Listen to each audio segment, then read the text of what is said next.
ప్రభునందు ప్రియమైన దేవుని బిడ్డలారా, ఆన్లైన్ ఆరాధనని ప్రారంభించుకోవడానికి ముందుగా ప్రార్థన చేద్దాం. స్తోత్రం తండ్రి, పరమ తండ్రి, మీకు స్తోత్రాలు, స్తుతులు, వందనాలు చెల్లిస్తున్నాం ప్రభు. గొప్ప దేవుడవు, రాజులకు రాజువు, రానయున్న ప్రభువా, మీకు స్తోత్రం చెల్లిస్తున్నాం ప్రభువా. మీకు స్తోత్రాలు స్తోత్రాలు స్తోత్రాలు తండ్రి. ఈ ఆన్లైన్ ఆరాధనలు మీ దివ్యమైన వాక్యాన్ని ఏ బిడ్డకు ఏ వాక్యం అవసరమో అట్టి పరలోక సంగతులను మీరు బయలుపరచమని ప్రార్థన చేస్తున్నాను తండ్రి. దీన దాసుడైన నన్ను వాడుకోండి ప్రభు. ఈ వాక్యపు వెలుగులో నడిపించండి.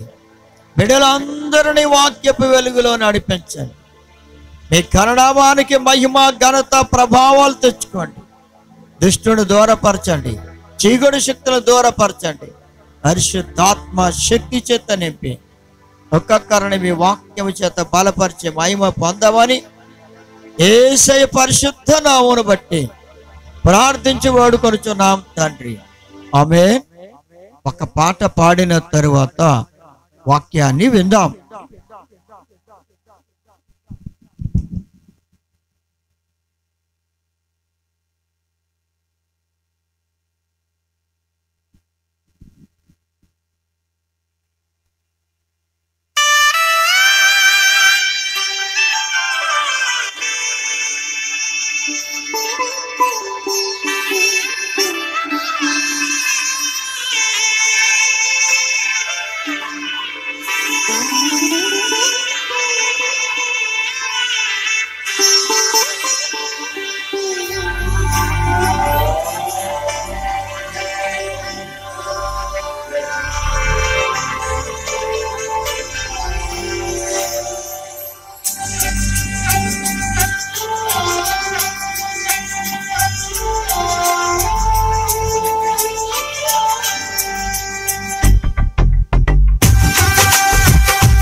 మంచువలే కృపను కురిపించితివి, మనస్సును నెమ్మదిని కలిగించుటకు. మంచువలే కృపను కురిపించితివి, విచారములు కొట్టివేసి విజయానందముతో నింపిన నీరు పారేటి తోటగా చేసి సత్తువగల భూమిగా మార్చినావు. నీ కార్యములను వివరింపతరమా, నీ ఘన కార్యములు వర్ణింపతరమా. నా హృదయములో నీ వార్తలే, నా కనులకు కాంతి రేఖలు. నీ వార్తలే, నా కనులకు కాంతి రేఖలు.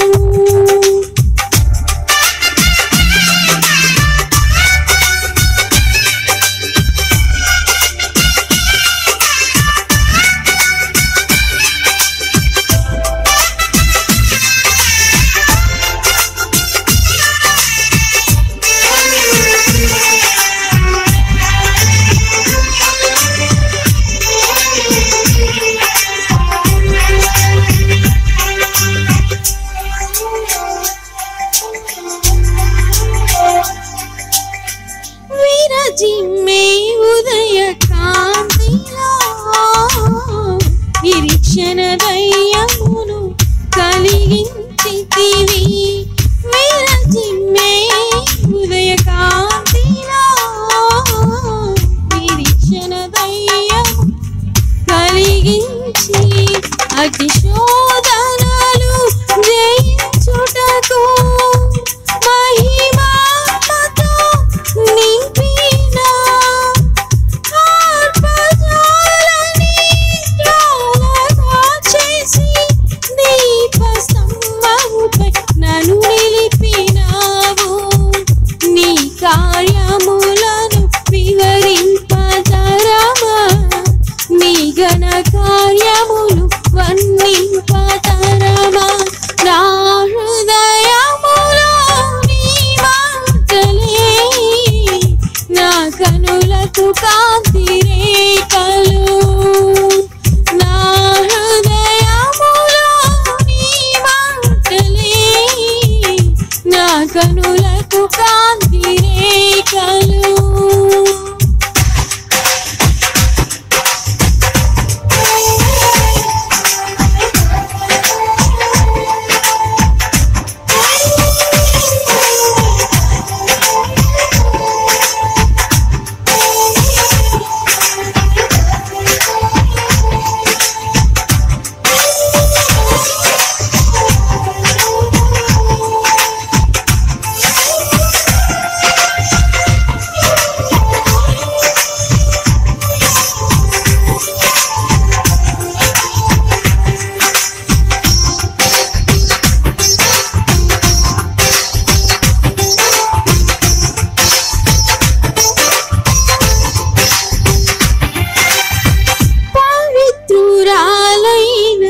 కన్యకగా పరిశుద్ధ జీవితము చేయుటకు, పవిత్రురాలైన కన్యకగా పరిశుద్ధ జీవితము చేయుటకు, పావన రక్తముతో కడిగి పరమానందముతో నింపిన సిద్ధపడుచున్న వధువుగా చేసి సుగుణాల సన్నిధిలో నన్ను నిలిపినావు. నీ కార్యములను వివరింపతరమా, నీ ఘన కార్యములు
దేవునికి స్తోత్రం.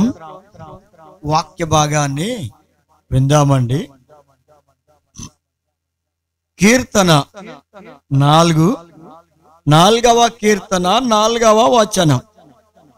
భయమునుంది పాపము చేయకుడి. మనిషి జీవితంలో భయం అనేది ఉంటే పాపము చేయలేడు. భయము లేనప్పుడు పాపము చేయడం చాలా తేలిక. చాలా తేలిగ్గా పాపం చేస్తూ ఉంటాడు మానవుడు. కనుక భయం ఉండాలి. ఆ భయమునుంది పాపము చేయకూడని దేవుని వాక్యములో స్పష్టంగా చెప్పబడు. ఇప్పుడు భయం అనేది చాలా అవసరం. ఇప్పుడు పిల్లలు పెద్దవారంటే భయపడుతూ ఉంటారు. భయపడితే ఆ పిల్లల యొక్క భవిష్యత్తు బాగుంటుంది. అలాగే కుమారులు గాని కుమార్తెలు గాని తల్లిదండ్రులు అంటే భయం కలిగి ఉంటే వాళ్ళ భవిష్యత్తు కూడా చాలా బాగుంటుంది. లేకపోతే భయము లేనందువలన వారు దారి తప్పిపోతారు. కారణం ఏమిటంటే తల్లిదండ్రులకు కూడా పిల్లలు భయపడకపోతే, పిల్లలు తల్లిదండ్రులకు భయపడనందువల్ల వాళ్ళ మార్గం తప్పిన చుక్కల్లా దారి తప్పిపోతారు. ప్రేమన దేవుని బిడ్డలారా, ఎందుకంటే వాళ్ళంతటా వాళ్ళు ఆలోచించుకొని భయాన్ని మానుకున్నవారు గనుక ఏం చేసినా పర్వాలేదులే అనుకుంటారు. భయం ఉంటే పాపము చేయలేరు. భయం ఉంటే ఎవరేమనుకుంటారు, లేకపోతే పెద్దవారు ఏమనుకుంటారు, గొప్పవారు ఏమనుకుంటారు, కనుక నేను ఇలా చేస్తే దేవుడు ఏమంటాడో, నన్ను గూర్చి దేవుడు ఏమనుకుంటాడో అని ఆ భయం ఉన్న వాళ్ళైతే పాపము చేయరు. భయాన్ని మానుకుంటే పాపము చేయడం మానవుని జీవితానికి చాలా తేలిగ్గా ఉంటుంది. అయితే ఇక్కడ చూడండి, భయము లేని పట్టణాలు రెండిటిని గూర్చి దైవ గ్రంథములు చెప్పబడుతుంది. ఆదికాండం 19వ అధ్యాయం 4వ వచనము నుండి 7వ వచనం వరకు చూస్తే ఇక్కడ ఒక సంగతి కనబడుతుంది. సొదొమ గొమొర్రా అనే 2 పట్టణాలు ఉన్నాయి. 2 జంట నగరాలే, అంటే ట్విన్ సిటీస్. అయితే ఇక్కడ ప్రియమైన దేవుని బిడ్డలారా, అక్కడ ఉన్న పరిస్థితులు చాలా భయంకరంగా ఉన్నాయి. ఎలా ఉన్నాయో అన్న సంగతిని ఆలోచన చేద్దాం. లోతు అనే ఒక వ్యక్తి ఉన్నాడు, సొదొమ గొమొర్రాలో నివసిస్తూ ఉన్నాడు. ఆ లోతు దగ్గరకు దేవదూతలు వచ్చాయి. దేవదూతలు వస్తే అతను ఆ దేవదూతల్ని బ్రతిమలాడి నా ఇంటికి రండి అంటే, ఆ రోడ్డు మీదైనా మేము నివసిస్తాం ఈ రాత్రి అంతా, నీ ఇంటికి కూడా రాము అన్నాయి. అంటే లోతు ఇల్లు యోగ్యమైందిగా లేదు. ఎందుకు యోగ్యముగా లేదంటే ఆయన నివసించే ప్రాంతం చాలా భయంకరంగా ఉంది. అక్కడ ప్రజలు తమ ఇష్టానుసారంగా జీవించేవారుగా ఉన్నారు. ఒక క్రమమైన పద్ధతిలో నడుచుకునేవారుగా లేరు.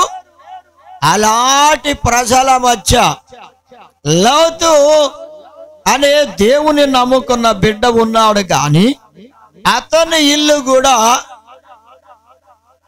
దేవదూతలు నివసించడానికి అనువుగా లేదు. కారణం ఏమిటంటే ఎటువంటి ప్రజల మధ్య ఉన్నాడో ఆ ప్రజలను బట్టి అక్కడ నివసించడానికి కూడా అవకాశం లేనట్టుగా కనబడుతుంది. లోతు ఇల్లు కూడా యోగ్యంగా లేదు. వాళ్ళ సోదరుడా, దేవుడు నీ ఇంటికే వస్తే, దేవుని భక్తులు నీ ఇంటికి వస్తే, దేవుడు నీ ఇంటికి వస్తే నీ హృదయం, నీ జీవితం యోగ్యంగా ఉందో లేదో నీవు ఆలోచించుకోవాలి. యోగ్యంగా లేకపోతే ఆయన నీ ఇంటిలోనికి రాడు. నీ ఇల్లు దేవుడు నివసించడానికి యోగ్యమైనదిగా ఉండాలి. ఇంటిలో అపవిత్రత, చెడ్డ కార్యాలు, మోసము, దుష్టత్వం నివసిస్తే ఆయన ఇంటిలో ప్రవేశించాడు. కనుక నీ హృదయంలో కూడా పాపము, అపవిత్రత ఉంటే ఆయన నీ ఇంటిలోనికి రాడు. కనుక దేవుని బిడ్డలారా, ముందు నీ ఇల్లు ఎలా ఉందో ఒక్కసారి ఆలోచించుకో. నీ హృదయం ఎలా ఉందో దేవుణ్ణి చేర్చుకోవడానికి అర్హమైనదిగా ఉందా, అర్హత లేనిదిగా ఉందా? ఇక్కడ లోతు ఇల్లు అర్హమైనదిగా లేదు. దేవదూతలు అదే మాట చెప్తున్నారు, ఈ రాత్రంతా మేము నడి వీధిలో గడుపుతాము గాని నీ ఇంటిలో మేము నివసించ యోగ్యంగా లేదని చెప్తున్నాయి. నా ప్రియమైన దేవుని బిడ్డలారా, ఈనాడు నీ ఇల్లు గాని నీవు గాని యోగ్యంగా లేకపోవడానికి కారణం ఏమిటో ఒకసారి ఆలోచించుకొని ప్రభువు నీ ఇంటికి వస్తే, నీ ఇల్లు యోగ్యంగా ఉంటేనే ఆయన నీ ఇంటికి నీ ఇంటిలో ప్రవేశిస్తాడు. ఆయన ప్రవేశించాలన్న ఆశ నీలో ఉంటే, నీవు భయము నొంది పాపము చేయకుండా ఉంటే ఆయన నీ ఇంటిలోనికి వస్తాడు. నా ప్రియమైన దేవుని బిడ్డలారా, అయితే దేవదూతల్ని బ్రతిమిలాడాడు లోతు. ఎంతో బ్రతిమిలాడితే దేవదూతలు ఒప్పుకొని ఆయన ఇంటికి వెళ్ళాయి. లోతు ఇంటికి వెళ్ళిన తర్వాత సాయంకాలం అయిపోయింది, చీకటపడిపోయింది. వాళ్ళు భోజనాలు చేశారు, చేయడానికి సిద్ధంగా ఉన్నారు, చేసేసారు భోజనం. ఇక భోజనాలు అయింది. వారు ఆ ఇంటిలో ఉండగానే బాగా చీకటి పడిపోయింది. కనుక ఆ పట్టణాల్లోని ప్రజలందరూ, అందులో బాలురు, వృద్ధులు, యవనస్తులు, అంటే అందరూ కూడా, అంటే మగవారందరూ కూడా 4 దిక్కుల నుండి వచ్చారంటే, ఆ పట్టణానికి ఉన్న 4 దిక్కుల్లో నుంచి కూడా మగవారందరూ పరిగెత్తుకుని వచ్చారంట. ఎందుకు వచ్చారండి? వాళ్ళు వచ్చిన పనేమిటి అని ఆలోచన చేస్తే, నా ప్రియమైన దేవుని బిడ్డలారా, లోతు ఇంటి చుట్టూ ముట్టడి వేశారు. లోతు ఇంటి చుట్టూ చేరిపోయారండి. లోతు ఊహించలేదు, ఎవరు తలంచలేదు. ఆ ఇంటి చుట్టూ చుట్ట వేశారు.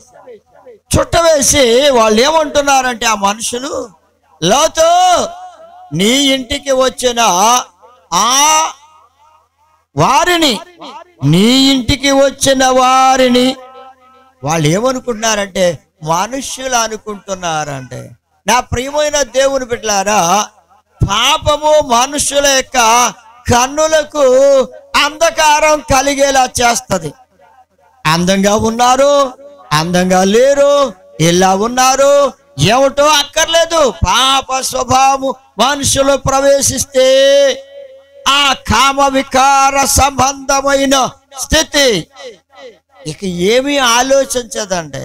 ఇక పాపం చేయడానికే పూనుకుంటారు తప్ప వాళ్ళు ఎట్టి పరిస్థితుల్లోనూ వెనకాడరు. అంటే ఈ సొదొమ గొమొర్రా ప్రజలు భయము లేని వారిగా ఉన్నారు. అస్సలు భయమే లేదండి. లేకపోతే బాలురు కూడా వస్తారా? బాలురు దగ్గర నుండి యవనస్తులు, వృద్ధులు కూడా వచ్చారంటే చూడండి. యవనస్తులు వచ్చారంటే అది వేరు గాని, బాలురు, యవనస్తులు, వృద్ధులు కూడా అందరూ వచ్చి ఇంటి చుట్టూ ముట్టడి వేశారండి. ఎంత భయంకరమైన పరిస్థితి చూడండి. భయము లేని వారు గనక వాళ్ళు అంటున్నారు, నీ ఇంటికి వచ్చిన ఆ మనుషులను బయటకు తీసుకురా, మేము వాళ్ళని కూడాలి అంటున్నారు. ఎంత పబ్లిక్ గా మాట్లాడుతున్నారో చూడండి. చాలా భయం మానుకున్నారండి. భయం లేదు. వారు అతనిని ఆశ్రయించి అతని ఇంటికి వచ్చారు, లోతు ఇంటికి అని ఆలోచించలేదు. ప్రియమైన దేవుని బిడ్డలారా, చూడండి, మన ఇంటికి ఎవరైనా వస్తే వారిని గూర్చి నేను ఎంత జాగ్రత్త తీసుకుంటాం, ఎంత భయంతో ఉంటాం. వారు మన ఇల్లు వదిలిపెట్టి వెళ్ళే వరకు ఆ గెస్ట్లను ఎంతో జాగ్రత్తగా చూచి పంపిస్తాం. అది నిజంగా భయం కలిగిన వారు చేసే పరిస్థితి. భయం లేని వారు వారిని గురించి పట్టించుకోరు, వారిని సరైన రీతిలో వారికి ఆతిథ్యం కూడా ఇవ్వరు, వారిని గురించి అసలు ఏమీ పట్టించుకోని పరిస్థితి. కానీ లోతు పట్టించుకుంటున్నాడు. లోతు పట్టించుకుని వారితో అంటున్నాడు, అన్నలారా, ఎంత ప్రేమతో పిలుస్తున్నాడో చూడండి. అన్నలారా, ఎంత ఘోరమైన పాపాన్ని మీరు ఈ పాతకాన్ని కట్టుకోవద్దు.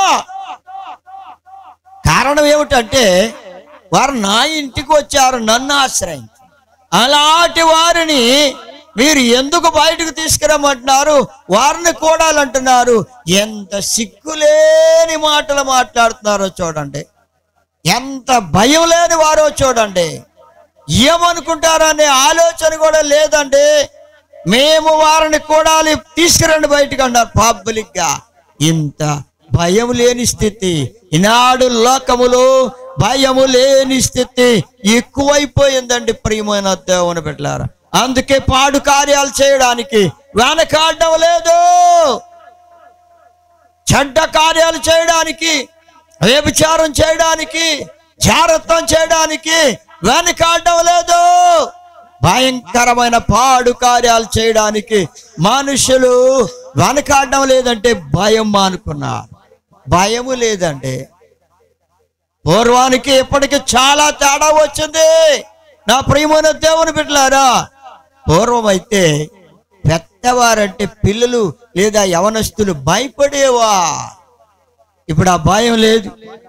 పెద్దవారంటే పిల్లలు భయపడే లేదా యవనస్తులు భయపడే పరిస్థితి లేదు. ఎంత భయంకరంగా ఉన్నారో చూడండి. అయితే వీళ్ళు అనవలసిన మాట కాదండి. అంటే ఆ సొదొమ గొమొర్రా పట్టణ ప్రజలు ఎంత భయం లేని వారిగా ఉన్నారో చూడండి ప్రియమైన దేవుని బిడ్డలారా. అందుకే ఆ మనుష్యులు అనుకుంటున్నారు వారు దేవదూతలని కూడా వాళ్ళకి అర్థం కావడం లేదండి. వాళ్ళు మనుషులు అనుకుంటున్నారు. అంటే వీళ్ళ కన్నులు మూయబడిన స్థితిలో ఉన్నారండి. ఎంత భయంకరమైన స్థితి. పాపము చేసే వారి పరిస్థితి ఏమిటంటే వారి కన్నులు మూయబడి ఉంటాయి గనుక వారికి పాపం చేయడానికి వెనకాడరు. భయం లేదు, భయం లేని స్థితిలో ఉన్నారంటే అంత భయం మానుకుని వాళ్ళు మాట్లాడుతున్నారు ప్రేమన దేవుని బిడ్డలారా.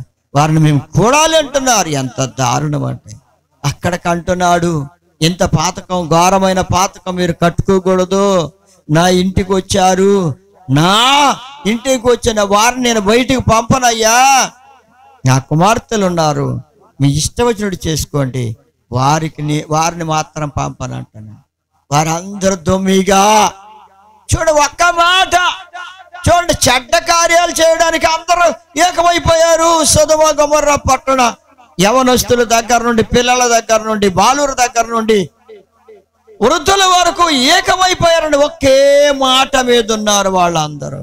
ఏక పట్టుబట్టారు.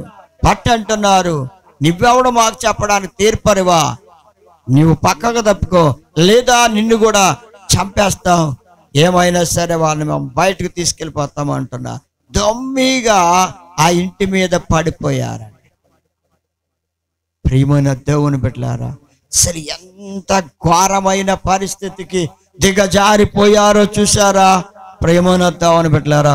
సొదొమ గొమొర్రా ప్రజలు భయము లేనందువలన చెడ్డ కార్యము చేయడానికి అందరూ ఏకమయ్యారు. ఒక మంచి పని చేయడానికి ఏకం కాలేకపోతున్నారు.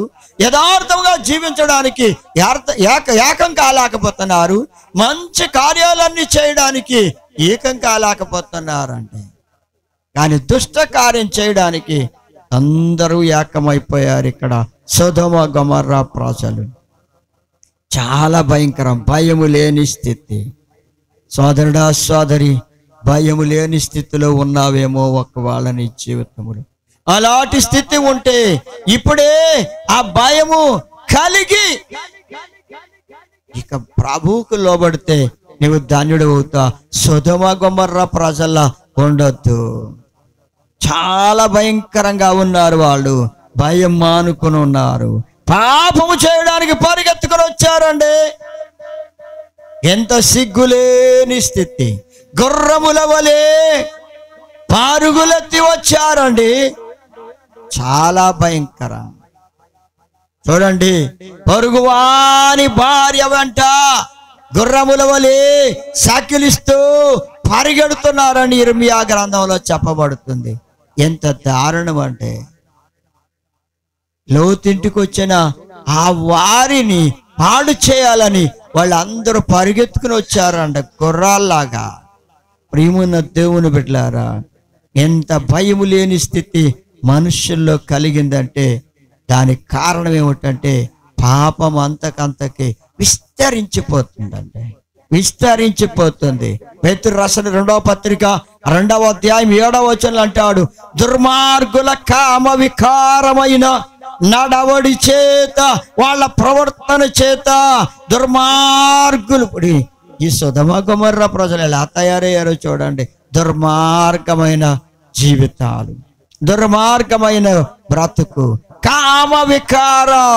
ఇక పాపమే, వ్యభిచారమే, జారత్వమే, అదే వాళ్ళకి భోజనం అనుకుంటున్నారు. అదే భయంకరమైన స్థితి వాళ్ళకి నచ్చదండి. ఎంత దారుణం చూడండి.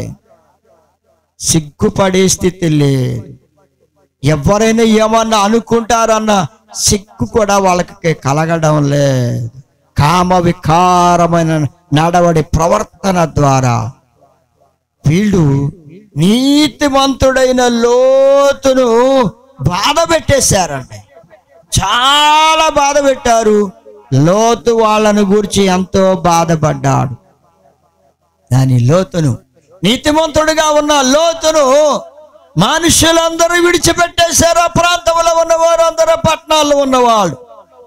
లోతు అక్కడే అయిపోయాడు. సోదరి సోదరుడు, వాళ్ళ ప్రభుని నమ్ముకున్న దేవుని బిడ్డ, నీ జీవితంలో నువ్వు అక్కడవే, నేను దేవుణ్ణి నమ్ముకున్నాను, నా ఇంటిలో లేకపోతే నా గ్రామంలో ఏమిటి నా పరిస్థితి, నేను ఎలా ఉండాలి, ఎలా జీవించాలి, అందరూ నన్ను హేళన చేస్తున్నారు, ఏమైపోతుంది నా జీవితం అని నీవు భయపడక్కర్లేదు. లోతును, నీతిమంతుడైన లోతును తప్పించిన దేవుడు నిన్ను కూడా తప్పిస్తాడు. అయితే ప్రభు చూస్తున్నాడు. వాళ్ళందరి ప్రవర్తనను చూచిన దేవుడు వాళ్ళను విడిచిపెట్టలేదు. కారణం ఏమిటంటే వాళ్ళ దోషములే, వాళ్ళ పాపములే వాళ్లకు శిక్షకు కారణమైపోయాయి. వాళ్ళ దోషముల వల్ల, వాళ్ళ పాపముల వల్ల ఆకాశము నుండి అగ్ని గంధకములు కురిసి ఆ 2 పట్టణములు నాశనమైపోయినాయి. ప్రేమనతో అనబెట్టారా, అగ్ని గంధకములు కురిసి. ఎంత భయంకరమైన పరిస్థితి. వాళ్ళెవరు తప్పించుకోలేకపోయారు. ప్రేమన దేవుని బిడ్డలారా, వాళ్ళెవరు తప్పించుకోలేకపోయారు. ఎంత దారుణమైన పరిస్థితి. అయితే లోతును మాత్రం దేవుడు తప్పించాడు. దేవుడు తప్పించాడు. నిన్ను కూడా ప్రభువు తప్పిస్తాడు. ఎల్లోకములో నశించిపోకుండా నిన్ను తప్పించి నిత్యరాజ్యము కొరకు సిద్ధపరుస్తాడు. ప్రియమైన దేవుని బిడ్డలారా, ప్రభు నిన్ను విడిచిపెట్టాడు. నువ్వు ఒంటరిగా ఉన్నా భయపడక్కర్లేదు. ప్రభు నీకు తోడుగా ఉన్నాడు. ఆయన నీతిమంతుడైన లోతుకు తోడై ఉన్నట్లుగా నీకు కూడా తోడై ఉన్నాడు. జాగ్రత్తగా ఆలోచించుకో ప్రియమైన దేవుని బిడ్డలారా. నువ్వు ఈ లోకములో బాధపడినా గాని దేవుడు నిన్ను తప్పిస్తాడు. నిన్నేమీ విడిచి పెట్టడు. కనుక ఆ దేవదూతలు లోతును లోపలికి తీసుకొని తలుపు వేసి వాళ్ళకి కనుమొప్పు కలగజేసిన ఈ దేవదూతలు. వాళ్ళు ఏదో మనుషులు అనుకున్నారు, పాపం చేయాలనుకున్నారు. వారితో నా ప్రియమైన దేవుని బిడ్డలారా, వారు దేవదూతలన్న గ్రహింపులేని, జ్ఞానము లేని పరిస్థితిలో ఉన్నారు. దారి తప్పిన స్థితి, మూర్ఖత్వములో ఉన్నారు, జ్ఞాన శూన్యమైన స్థితిలో ఉన్నారు. శూన్యత, జ్ఞాన శూన్యత అయిపోయింది. శూన్యమైపోయింది జ్ఞానం వాళ్ళకి. అటువంటి వాళ్ళకి కనుమొప్పు కలగజేయగా వాళ్ళందరి కళ్ళు కనబడడం లేదు. ఇక వెతుక్కున్నారు తలుపు కనబడక వాళ్ళందరూ విసిగిపోయి అక్కడ నుండి నెమ్మదిగా ఒక్కొక్కరు వెళ్ళిపోయారు. నా ప్రియమైన దేవుని బిడ్డలారా, అప్పటికి కూడా వాళ్ళకి జ్ఞానోదయం కలగలేదంటే, అయ్యో ఇలా జరిగిపోయి మన కళ్ళు కనపడతలేదంటే మనం చేయడానికి వచ్చిన పని ఏమిటి, ఇలాంటి దుష్ట పని చేయడానికి వచ్చినందువల్లే మన కళ్ళు కనబట్టలేదు అని కూడా అనుకోలేదండి. అన్ని కూడా అనుకోలేదు. నా ప్రియమైన దేవుని బిడ్డలారా, వాళ్ళకి కొంచెం కాకపోతే కొంచెమైన పశ్చాత్తాపము రాలేదు. అందుకే ఆ పట్టణముల మీద అగ్ని గంధకములు కురిసి నశించిపోయారు. లోతు తప్పించబడ్డాడు. దేవుడు లోతును అతని భార్య పిల్లలిద్దరిని పట్టుకొని దేవదూతలు తీసుకుని వెళ్ళి ఆ పట్టణాన్ని నుంచి బయటికి తీసుకుని వెళ్ళిపోయారు. తప్పించబడ్డాడు. లోతు తప్పించబడ్డాడు. అలాగే ప్రియమైన దేవుని బిడ్డలారా, ఇర్మియా గ్రంథం 23వ అధ్యాయం 14వ వచనంలో చూస్తే యెరూషలేము ప్రవక్తలు కూడా ఘోరమైన క్రియలు చేయుచున్నారంటండి. దుర్మార్గపు కార్యాలు చేస్తూ వాళ్ళు దుర్మార్గత నుండి మరలకుండా దుర్మార్గుల చేతులను బలపరుస్తూ ఉన్నారు. వారందరూ దేవుని దృష్టికి సొదొమ వలె నైరి. ఆ యెరూషలేము ప్రవక్తలంట దేవుని దృష్టిలో ఎలా ఉన్నారంటే సొదొమ వలె నైరి. ఆ పట్టణ నివాసులందరూ, యెరూషలేము నివాసులందరూ ఎలా ఉన్నారంటే గొమొర్రా వలె అయ్యారు. అంటే ప్రవక్తలు ఎలా ఉన్నారు, ప్రజలు కూడా అలాగే ఉన్నారు, ఒకేలా ఉన్నారండి.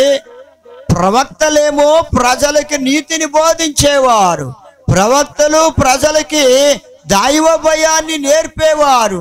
దేవుని కొరకు నమ్మకంగా జీవించడం ఎలాంటిదో వారికి నేర్పేవారే భయంకరమైన కార్యాలు చేస్తున్నారు, నేర్పేవారే ఘోరమైన కార్యాలు చేస్తున్నారు అంటండి యెరూషలేము ప్రవక్తలు. అలాంటి భయంకరమైన ఘోర కార్యాలు, వాళ్ళే ఘోర కార్యాలు వ్యభిచారం చేస్తూ ఉంటే ఇంకా ఆ ప్రజలు ఏం చేస్తారండి, వాళ్ళు చెప్పే మాటలు విని వాళ్ళు ఏం మనసు మార్చుకుంటారో ప్రజలు. అందుకే వాళ్ళెలా ఉన్నారు, వీళ్ళు అలాగే ఉన్నారు. జాగ్రత్త ప్రియమైన దేవుని బిడ్డలారా, నీవు బోధించే బోధ ఎలా ఉందో నీవు ఆలోచించుకొని నిన్ను నీవు కాపాడుకుంటూ దేవుడంటే భయపడి నీ బోధన గురించి నీవు భయపడుతూ జాగ్రత్త కలిగి నీవు బోధిస్తే నీ బోధ విన్న వారిని నీవు రక్షించుకుంటావు సోదరి సోదరుడా. లేని ఎడల నీవెలా ఉంటావో ఆ ప్రజలు కూడా అలాగే ఉంటారు. చాలా బాధాకరమైన సంగతి, విచారకరమైన సంగతి ప్రియమైన దేవుని బిడ్డలారా. ఇది యెరూషలేము ప్రవక్తలు ఇలా ఉన్నారని స్పష్టంగా చెప్పబడుతుంది. అప్పుడప్పుడు పేపర్లో మీరు చదువుతూ ఉంటారు, వింటూ ఉంటారు సోదరి సోదరులారా. అలాంటి భయంకరమైన వారు అక్కడక్కడ కనబడుతూ ఉంటారు. అలాంటి ప్రవక్తలు కనబడుతూ ఉంటారు. పేపర్లో వాళ్ళని గురించి వ్రాయబడుతుంది. అయినా వారు సిగ్గుపడరు, అయినా వారికి భయం ఉండదు, అయినా వారికి జ్ఞానం ఉండదు. ఎంత దారుణమైన పరిస్థితి అండి. యెరూషలేము ప్రవక్తలను గురించి దేవుడు స్పష్టంగా చెప్తున్నాడు. వారు ఘోరమైన క్రియలు వ్యభిచారములు చేస్తున్నారు కనుక వాళ్ళు దుర్మార్గము నుండి వాళ్ళు మరలాలి. అయ్యో నేను ఎందుకు ఈ పొరపాటు చేస్తున్నానని వాళ్ళు మరలడం లేదంట, మానుకోవడం లేదు. దుర్మార్గ కార్యాలు చేసే వాళ్ళ చేతులు బలపరుస్తున్నారు. అంటే చేసిన బాధ లేదులే అన్నట్టుగా వాళ్ళు బలపరుస్తున్నారంటే వాళ్ళని ఎంత దారుణం అంటే. ఇలా చేయకూడదు, ఇది మంచిది కాదు, ఇది చాలా ప్రమాదకరమైన పరిస్థితి.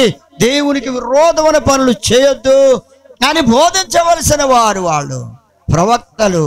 నా ప్రియమైన దేవుని బిడ్డలారా, ఇంత దౌర్భాగ్యమైన పరిస్థితి కలగడానికి కారణం భయము లేదు. భయము లేనందువలన, భయము నొందకపోవడమే వాళ్ళు పాపం చేయడానికి కారణం. ప్రజల్ని కూడా దారి తప్పించేశారు, ప్రజల్ని కూడా దారి తప్పిస్తున్నారు. జాగ్రత్త ప్రియమైన దేవుని బిడ్డలారా, ఇలాంటి వారు అక్కడక్కడ కనబడుతున్నారు. వారికి దూరంగా ఉండాలి. వారికి దూరంగా ఉండి దేవునందు భయభక్తులు కలిగి, పరిశుద్ధత కలిగి, ప్రభుకిష్టమైన బిడ్డలుగా జీవిస్తే మీరు ధన్యులవుతారు. ప్రియమైన దేవుని బిడ్డలారా, చూడండి ఇర్మియా గ్రంథం 32వ అధ్యాయం 35వ వచనంలో చూస్తే, ఇక్కడ యూదా వారు పాపములో పడిపోయారు, ఎవరైనా ఇట్టి హేయ క్రియలు చేయుదురన్న మాట నాకెన్నడూ తోచలేదు అని దేవుడు అంటున్నాడు. యూదా వారిని గురించి ఎంతగా ఆ దేవుడు మరి వారు నేనంటే ఎంతో భయపడేవారు యూదా వారంటే అని దేవుడు అంట ఆ యూదా వారిని గురించి ఎంతో చక్కగా మరి ఆలోచించుకున్నాడంటే. అయితే నేను ఎప్పుడూ కూడా ఇలా చేస్తారని నేను అనుకోలేదు, ఇలాంటి మాట నాకెన్నడూ తోచలేదు. యూదా వారిని గూర్చి వారు పాపములో పడి హేయమైన క్రియలు చేస్తారని నేను ఎప్పుడు కూడా నాకెప్పుడు తోచలేదంటున్నాడు. నిజంగా వాళ్ళు ఎంత భయం కలిగి ఉన్నారో దేవుడు అంటే. ఒకప్పుడు దేవుడు అంటే ఎంతో భయం కలిగిన వారిగా ఉన్నారు యూదావారు. యూదావారు అంటే దేవుణ్ణి స్తుతించేవారు, యూదావారు అంటే దేవుణ్ణి కలిగిన వారు, యూదావారు అంటే దేవుణ్ణి అనుసరించేవారు, దేవుని కొరకు నమ్మకంగా జీవించేవారు. అలాంటి వారి ఏం చేస్తున్నారంటే ఘోరమైన హేయ క్రియలు చేస్తున్నారు. ఇలా చేస్తారని నాకు తోచలేదన్నాడు. అసలు ఈ మనిషి ఇలా ఉంటాడని నేను అనుకోలేదు, ఇలా చేస్తాడని నాకు తోచలేదు, నేను అనుకోలేదు. నిజమే ప్రియమైన దేవుని బిడ్డలారా, పైకి ఎంతో చక్కగా కనబడుతూ ఉన్నారు మనుషులు, కానీ చేసే పనులు చూస్తే రహస్యమైన కార్యాలు, భయంకరమైన కార్యాలు, దుష్ట కార్యాలు, ఏ క్రియలు ఒకవేళ నువ్వు చేస్తున్నావేమో సోదరి సోదరుడా, వాటి నుండి నీవు వాయిదొలగాల్సిందే. వాటిని విడిచిపెట్టి దేవుని వద్దకు రావాలి సోదరి సోదరుడా. నిజంగా నీ కోసం ప్రభు ఎంతగా దుఃఖపడుతున్నాడు, ఎంతగా బాధపడుతున్నాడు. ప్రభు నీవు దుఃఖ పెడుతున్నావేమో, ప్రభువుని నీవు బాధపడుతున్నావేమో సోదరి సోదరుడా, ఆలోచన చేసుకో. వాళ్ళు కూడా భయం మానుకున్నారు గనక. ఒకప్పుడు భయం కలిగిన వారే యూదావారంటే, కానీ ఇప్పుడు ఎలా ఉన్నారంట? భయం లేదంట. దేవుడంటే భయం మానుకున్నారు, అందుకే వాళ్ళు హేయ క్రియలు చేస్తున్నారు. మీ హేయ క్రియలు నా ఎదుట నుండి తొలగించుకోండి అంటున్నాడు ప్రభు. ఆయన ఎదుట కనబడుతున్నాయంటే యూదావారి యొక్క పాపములు, యూదావారి యొక్క దోషములు, వారి యూదావారి యొక్క పాపములు ఇనుప గంటంతో రాయబడిపోయినవే. వాళ్ళ సోదరి సోదరుడా, అవి ఎన్నటికీ తీసివేయబడకుండా ఇనుప గంటంతో రాతి మీద చెక్కబడినట్లుగా చెక్కబడి ఉన్నాయి. తొలగిపోయి చెరిపోయే పరిస్థితులు లేదు. ప్రేమను దేవుని బిడ్డలారా, ఒకవేళ నువ్వు చేసిన దోషాలు గాలికి పోతాయి అనుకుంటున్నావేమో, అవేమి పోవు, అవి అలాగే నిలిచి ఉంటాయి.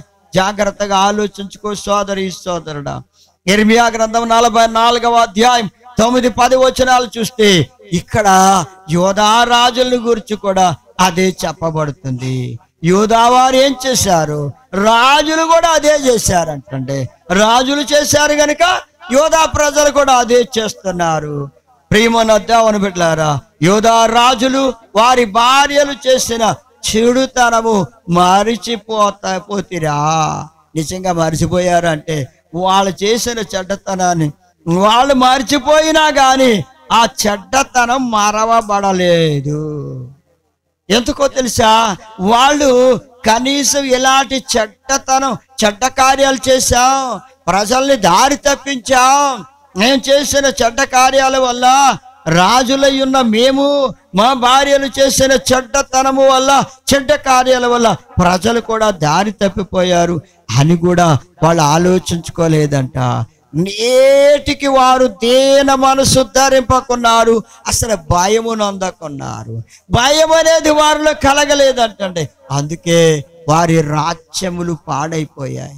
శత్రువులు వచ్చి వారి రాజ్యములను, యూదా రాజ్యమును పాడు చేసి వాళ్ళందరినీ చెరలోనికి తీసుకొని వెళ్ళిపోయారు. సోదరి సోదరుడా, భయము లేనందువలన వారు చెడ్డ కార్యాలు, చెడుతనాన్ని జరిగించారు. పోనీ ఆ చెడుతనాన్ని గురించి పశ్చాత్తాపడి, అయ్యో మేము ఇలా చేశాం, ఇక మమ్మను క్షమించయ్యా, ఇక మేము చేయమయ్యా అని పశ్చాత్తాపడలేదండి వాళ్ళు.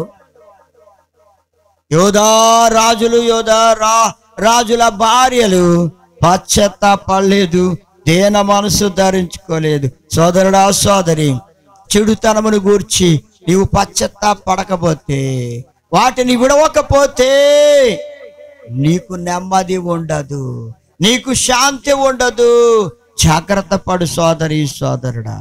ఎందుకు ఇలాంటి కార్యాలు చేస్తున్నారు, ఎందుకు హేయమైన కార్యాలు చేస్తున్నారు అని అంటే, మనుషులు అలా చేయడానికి కారణం ఏమిటంటే, రోమీయులకు రాసిన పత్రిక 1వ అధ్యాయం 28వ వచనంలో చూస్తే, వారు మనసులో దేవునికి చోటి అనలేకపోయిరి. ఇప్పుడు వారు ఏం చేస్తున్నారంటే, మనస్సులోనంట దేవునికి చోటు ఇవ్వడం లేదు. మనుషులు తమ మనస్సులో దేవునికి చోటు ఇవ్వకపోవడం వల్ల భయాన్ని వదులుకున్నారు. అందుకే వారు చేయరాని కార్యములు చేస్తూ ఉన్నారండి. నా ప్రియమైన దేవుని బిడ్డలారా, మనుషులు చేయరాని కార్యాలు, చెడ్డ కార్యాలు, చెడుతనము జరిగించడానికి గల కారణం ఏమిటి అంటే, వారి మనస్సులను దేవునికి చోటు ఇవ్వడం లేదు. సోదరుడా సోదరి, నీ మనస్సులో దేవునికి చోటిస్తావా? నీ హృదయములో దేవునికి చోటిస్తావా? ఇప్పుడైనా సరే నీ హృదయములో దేవునికి చోటిస్తావా? నీ మనస్సులో దేవునికి చోటిస్తే నీలో భయం కలుగుద్ది, నీలో భయం పడుద్ది.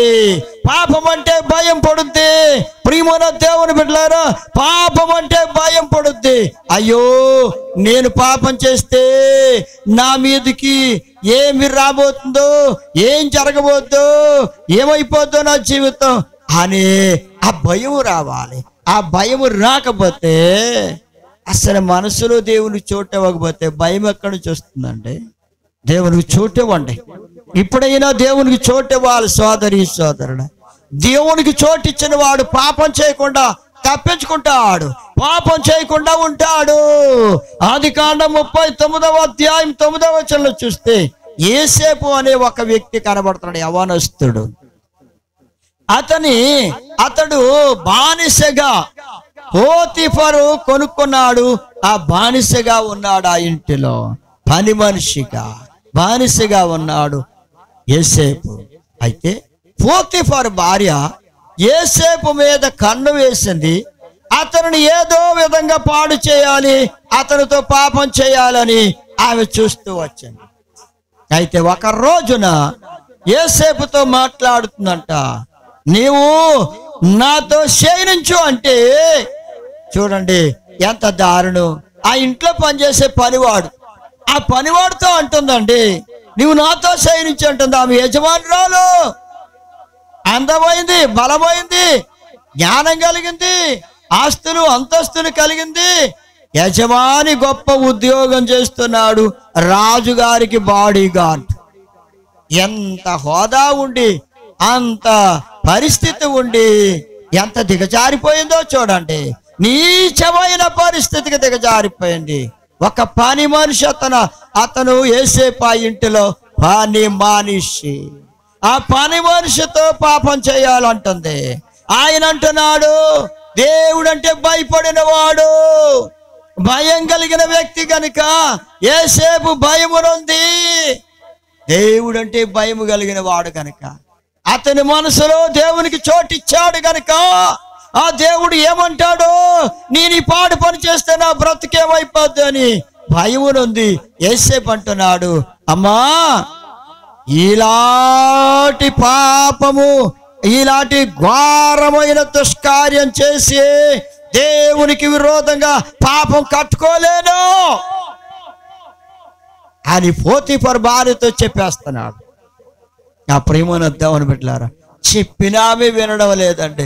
ఇంకెందుకని అక్కడి నుండి పారిపోయాడు, పాపములకు దూరంగా పారిపోయాడు. యేసేపులో దైవ భయం ఉంది, భయపడ్డాడు కనుక పారిపోయాడు. భయపడకపోతే, అతను భయాన్ని వదులుకున్నవాడైతే ఆమెతో పాపం చేసి ఉండేవాడే. కానీ ఆమెతో పాపం చేయలేదు కనుకనే ఆయన పారిపోయాడంటే ప్రియమైన బిడ్డల, పాపానికి దూరంగా పారిపోయాడు. నా ప్రియమైన దేవుని బిడ్డలారా, దేవుడంటే భయము కలిగి ఉంటే నువ్వు కూడా పాపం చేయలేవు. అందుకే దేవుని వాక్యం అంటుంది, భయమున్నది పాపం చేయకూడే. నీవు ఏ పని చేసినా సరే ఆలోచించుకో, భయపడు. ఆ పని చేస్తే నాకొచ్చే కీడేమిటి, నాకొచ్చే మేలేమిటి అని ఆలోచించు. ఒకవేళ దేవుని చిత్తమా కాదా, నేను చేసే పని దేవునికి విరోధమైందా కాదా అని ఆలోచించు. యేసేపు ఆలోచించుకున్నాడు, లోతు కూడా ఆలోచన చెప్పాడు వాళ్ళకి, కానీ వాళ్ళు వినలేదు. యేసేపు ఆలోచించుకున్నాడు, పాపానికి దూరంగా పారిపోయాడు. కనుక నీవు కూడా భయమునుంది పాపం చేయొద్దు. పాపమునకు వచ్చే జీతము మరణం. అదే మాట సొదొమ గొమొర్రా ప్రజల ఎడల జరిగిపోయింది. ఆకాశం నుండి అగ్ని గంధకాలు కురిసి వారు మరణించారు. ప్రేమన దేవుని బిడ్డలారా, వారి దోషములు ఆకాశము అంత ఎత్తుకి ఎదిగిపోయినాయి అంటే, ఆకాశమును అంటిపోయినాయి. ఎంత భయంకరమైన పరిస్థితి. ఒక్కసారి ఆలోచించుకొని సోదరి సోదరుడా, నీ జీవితాన్ని ఇప్పుడే ప్రభువుకి అప్పగించుకొని, నీ జీవితంలో భయమునుంది, దేవుడు అంటే భయపడి పాపము చేయకుండా జాగ్రత్త పడు. దేవుని రాజ్యములో ప్రవేశించడానికి సిద్ధపడు. ఆయన కృప మీకు తోడయుండును గాక. ఆమేన్. ప్రార్థన చేద్దామండి. స్తోత్రం తండ్రి యేసయ్యా, మీకు వందనాలు, స్తోత్రాలు చెల్లిస్తున్నాం ప్రభువా. బిడ్డలు విన్న వాక్యం వారి హృదయాల్లో ఫలింపచేయండి. వాక్యానుసారమైన జీవితాలు దాయిచేయండి. పరిశుద్ధాత్మ శక్తి చేత వారందరినీ నింపండి. ఆత్మీయ భయము, దైవ భయం ప్రతి బిడ్డలో కలుగునట్లుగా కృప చూపండి ప్రభువా. నా కొరకే ప్రభు శిలువ మీద బలైపోయాడు, రక్తం చెందించారు. ఆయన రక్తం వల్లే నా పాపములు కడగబడుతున్నాయి, నా పాపములు కడగబడ్డాయి. నన్ను రక్షించాడు ప్రభు అని భయము కలిగి, అయ్యో ఆయన రక్తంలో కడుక్కుంటే నా పాపాలు క్షమించబడతాయని భయపడి, ఆ ప్రభువుకి భయపడి, యేసయ్యా మీకు భయపడేవాడిగా ఒక్కొక్కరిని సిద్ధం చేయండి, మీకు లోబడేవాడిగా సిద్ధం చేయండి. అయ్యా భయమునుంది పాపం చేయొద్దన్నా, భయము కలిగితే పాపము చేయలేదన్నారు. అలా నాయన మీకు భయపడి పాపము చేయకుండా జాగ్రత్త పడే బిడ్డలుగా ఒక్కొక్కరిని సిద్ధం చేయండి. వాక్య బిడ్డల ఫలింపచేయండి. అయ్యా నా రాష్ట్రాన్ని, నా దేశాన్ని కాపాడండి ప్రభు. దేశ ప్రజల్ని కాపాడండి అయ్యా. ఇంకా అక్కడక్కడ వైరస్ కనబడుతుంటున్నారు అయ్యా, వైరస్ ను దూరపరచండి. ప్రజలందరినీ కాపాడండి, ప్రజలందరినీ రక్షించండి. యేసయ్య పరిశుద్ధ నామమును బట్టి ప్రార్థించి వాడుకొనుచున్నాం తండ్రి. ఆమేన్. మన తండ్రి అయిన దేవుని ప్రేమ, ప్రభు అయిన యేసుక్రీస్తు వారి కృప, పరిశుద్ధాత్మ సహవాసం బిడ్డలందరికీ సదాకాలం తోడై నడిపించునుగాక. ఆమేన్.